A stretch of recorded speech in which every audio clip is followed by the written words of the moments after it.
Program Hari Bebas Kenderaan diperluas. Antara paparan dari Labuan bersama Harji Jack. Silakan.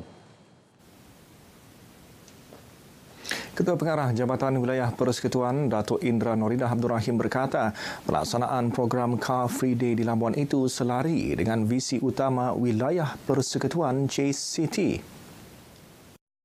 Inisiatif itu telah dilaksana di Kuala Lumpur dan Putrajaya. Jadi Labuan pun tidak ketinggalan untuk kita mulakan juga inisiatif ini dalam masa yang terdekat sebab apabila kami dalam sesi retreat hari itu kita dah nampak perancangan Labuan. Dalam masa terdekat kita akan mulakan dulu dengan Car Free Morning ni, mungkin tidak dalam tempoh yang panjang. Kita akan ambil hari Sabtu ataupun hari Ahad. Menurutnya, program tersebut akan dilaksanakan selama 2 jam dan penambahbaikan akan dibuat dari semasa ke semasa. Justeru beliau menyeru warga wilayah persekutuan untuk menyokong hasrat kerajaan melaksanakan inisiatif berkenaan. Selaras sambutan Hari Wilayah Persekutuan, Jabatan Penyiaran Labuan menganjurkan program Labuan FM Kibaran Wilayahku di kampung terpilih. Ia melibatkan kerjasama Agensi Anti Dadah Kebangsaan AADK Labuan dan Jawatan Kuasa Kemajuan dan Keselamatan Kampung JKKK di Kampung Tanjung Aru. Kaki tangan Jabatan AADK bersama warga kampung memasang 70 bendera di sekitar kampung berkenaan. Program seumpama ini adalah untuk mengeratkan silaturahim antara semua kalangan penduduk termasuklah komuniti, agensi-agensi swasta dan sebagainya untuk sama-sama kita menyahut dan juga mengibarkan bendera wilayah Persekutuan Labuan itu terutama sekali dalam kita menyambut Hari Wilayah Persekutuan. Saya berbanggalah kerana memilih Kampung Tanjung Aru ini sebagai kawasan memasang bendera wilayah. Jadi di masa-masa akan datang kita sentiasa memberi kerjasama.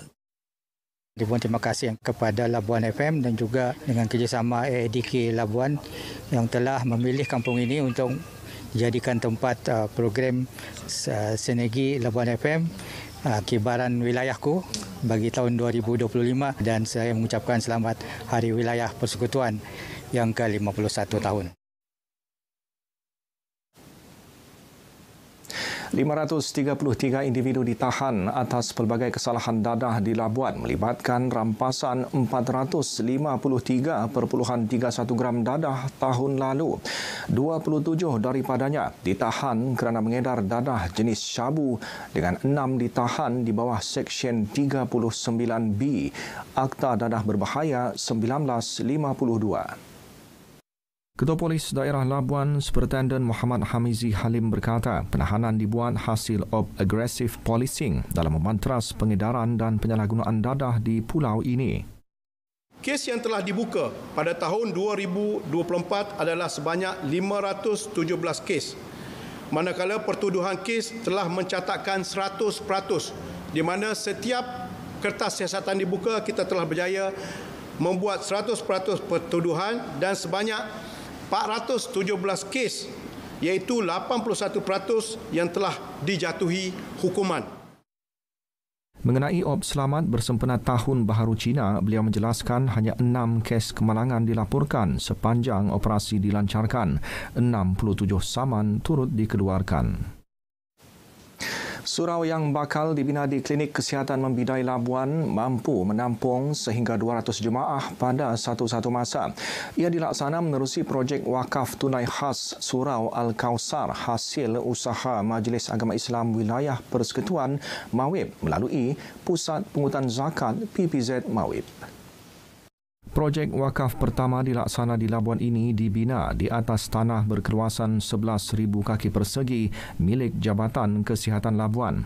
Kutipan dilancar sejak 14 Februari tahun lalu menyasarkan kutipan RM547,000 sehingga 5 Februari lalu sebanyak RM393,487 berjaya dikumpul.